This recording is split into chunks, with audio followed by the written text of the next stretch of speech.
მოგესალმებით. ზვიად კუპრავა არის პოლიციის ყოფილი თანამშრომელი, რომელიც 2007 წლიდან მუშაობდა პოლიციაში.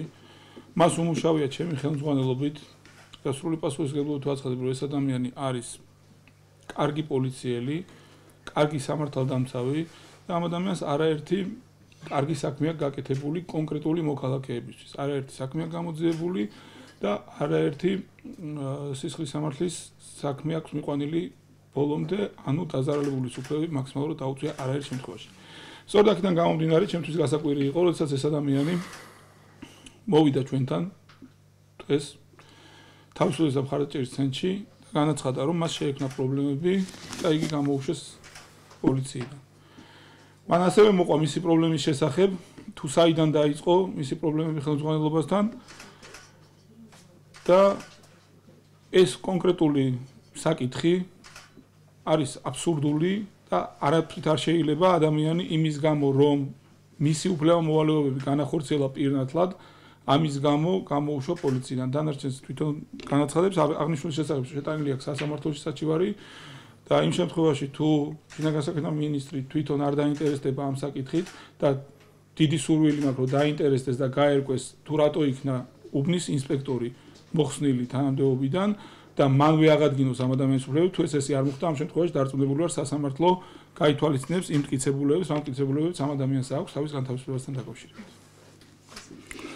მოგახსენებთ 1 იანვარს მუშაობდი საპატრულო პოლიციაში, რა დროსაც შემოვიდა შეტყობინება დანილიდან კონკრეტულ მისამართზე, გაზით ბუნებრივი არითი იყვნენ მოწამლულები, ოჯახის ახალგაზრდა წევრები. ჩვენი შემთხვევის ადგილზე მისვლისას იქ დახვდა სასწრაფო ბრიგადა, რომლებიც პირველად დახმარებას უტარებდნენ დაზარალებულებს. ჩვენ შესაბამის დოკუმენტაციის შექმნის შემდეგ გამოვედით შემთხვევის ადგილიდან, ხოლო დაახლოებით 3-4 საათში, როგორც ჩვენ გვითხრეს, დაგვიბარეს მეათი განყოფილებაში და გვითხრეს, რომ აღნიშნულ მისამართზე დაკარგული იყო ოქრო დიდი რაოდენობით. მე რასაკვირველია დავინტერესდი აღნიშნული ფაქტით, გამოვარკვიე საქმის ფაქტობრივი გარემოებები და აღმოჩნდა, რომ სამწუხაროდ დანაშაული ჩადენილი იქნა პოლიციის თანამშრომლის მიერ.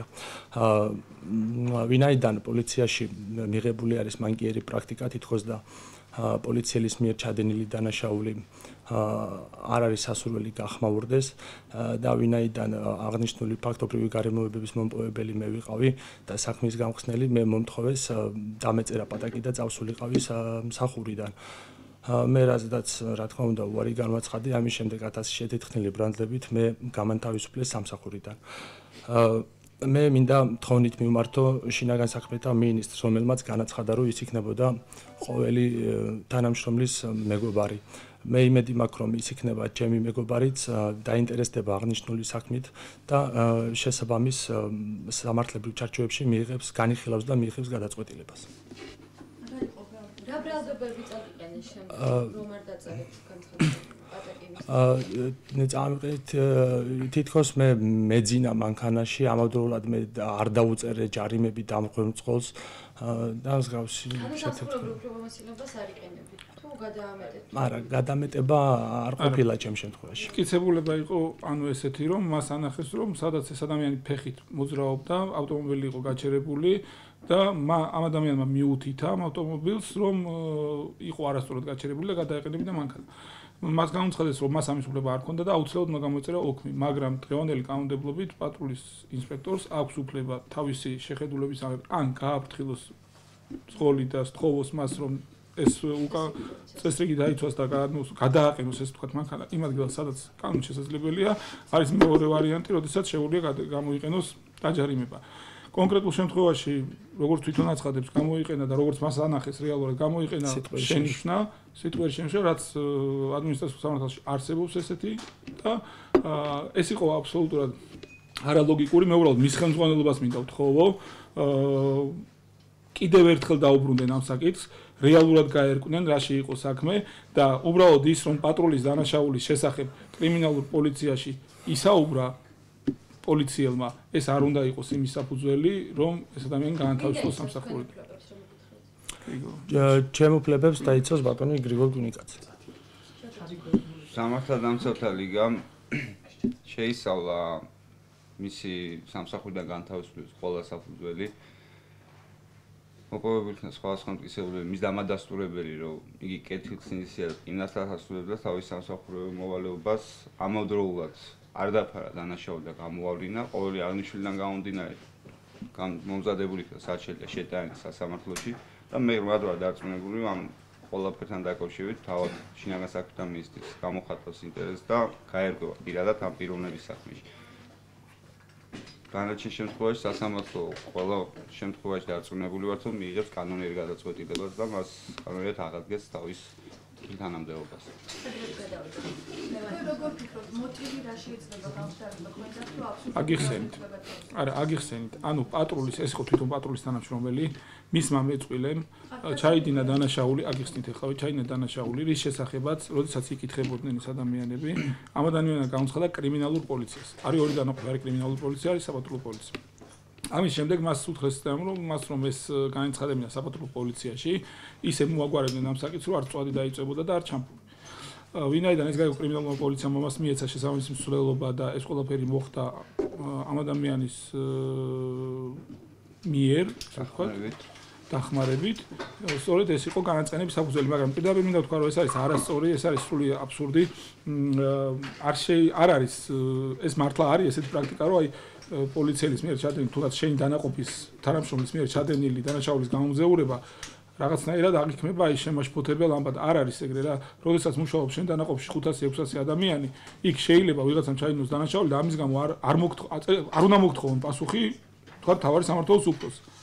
და ამის შიში არ უნდა ქონდეს და ამის გამო არ უნდა ცდილობდე რაღაცის სხვანაირად მოგვარებას ესე ვთქვი. ის დაკავებული ქურდობის ფაქტზე დააკავა ჩვეულებრივ კრიმინალურ პოლიციას. ეს იყო ზუსტად მიზეზი. გახმაურებით არც გავუხმაურები, უბრალოდ კრიმინალურ პოლიციას უთხრა და არა მის ხელმძღვანელს. მაგრამ გამოძიებას აწარმოებდნენ ის ადამიანები და შესაბამისად რა თქმა უნდა იმათ ეთყოდა აბა ეხლა საწავიდოდ. მაგ თავარი მიზეზი იყო ის, რატო უთხარი კრიმინალურ პოლიციას და რატო არ გითხარით ჩვენ. ჩვენ ამას სხვანაირად მოვაგვარებთ. ან პირადი წყენის საფუძველზე კი, პირადი მოტივით ესე ვთქვი. დოკუმენტალურად საფუძველი სხვა არის, მაგრამ ამ ადამიანს სხვა არის. არა, არავითარი დაპირისპირება არ ყოფილა. იმ შემთხვევაში თუ არ გაითვალისწინებს თქვენს მიმართულია ეს სასამართლოში. მინისტრი თუ არ გაითვალისწინებს ჩემს სასამართლო წესით მიმართვას სასამართლო წესით დავიცავ ჩემს უფლებას.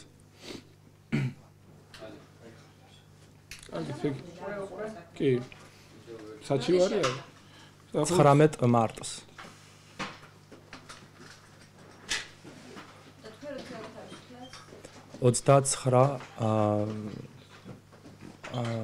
და 29 თებერვალს. თებერვალს. და ფაქტი მოხდა 1 იანვარს, ხო? ფაქტი მოხდა 1 იანვარს. თქვენ მიმართოთ კრიმინალურ პოლიციას ამ ფაქტს. მე არ მიმართა. არ მეუმართია, აქ მოხდა ესეთი ფაქტი. პირიდან შემოვიდა შეტყობინება ქურდობის ფაქტზე. ანუ არის დაზარებული, რომელიც მოიწამა ბუნებრივი აირით. მიდის ეკიპაჟი გამოძახებაზე, როცა მოთავდა იქ ყველაფერი დაზარებულს მიხედა სასწრაფო მასმას, ესე მოდიან შემთხვევით. გზაში უკავშირდება კრიმინალური პოლიციის ერთ-ერთი ხელმძღვანელი და ეუბნებათ, რომ ამოდით ამ პოლიციის განყოფილებაში, რადგან აქ გამოძახებაზე, სადაც თქვენ იყავით, მოხდა ქურდობის ფაქტი. თავისთავად ეჭვი არის მეზობლებზე, რომლებიც საკმაოდ მრავლად იყვნენ იქ. ამ გზაში ხდება ისეთი მომენტები, რაც საკმაოდ საეჭვო ხდება ჩვენი დაცვის ყოფისთვის. ამ დროს იგი ეუბნება კრიმინალური პოლიციის ერთ-ერთი განყოფილების ხელმძღვანელს, რომ მე არ მომეწონა ჩემი მეწყვილის აქციელი, მან განახორციელა ისეთი მოქმედებები, რომელიც იყო საკმაოდ საეჭვო ჩემთვის. ამის შემდგომ მიდიან კონკრეტულ ადგილზე, სადაც შევიდა მისი მეწყვილე და ოქრო გადამალა ბინიდან გატაცებული. იღებენ ამ ოქროს ნივთებს და მის მეწყვილეს აკავებენ ქურდობის ფაქტზე. ეს ესეთი მომენტი ახლა პოლიციელია, ფორმაცია და ქურდობას იდენს, ეს ორმაგად სამარცხინო დანაშაულია, რა მოიц ესე დავარქვა. ან ნორმალური პოლიციელი ამას არ დამალავს, სულოდ ედმამიშვილი იყო. გენერალური ინსპექცია არ უნდა განიხილო ეს ფაქტი. გენერალურ ინსპექციას მე მივმართე განთავისუფლებამდე რამოდენიმე დღით ადრე და გენერალურ ინსპექციას დიახ, სანამ გამანთავისუფლებდნენ, მაშინ მივმართე. და პასუხი? პასუხი ჯერჯერობით არ მიმიღია.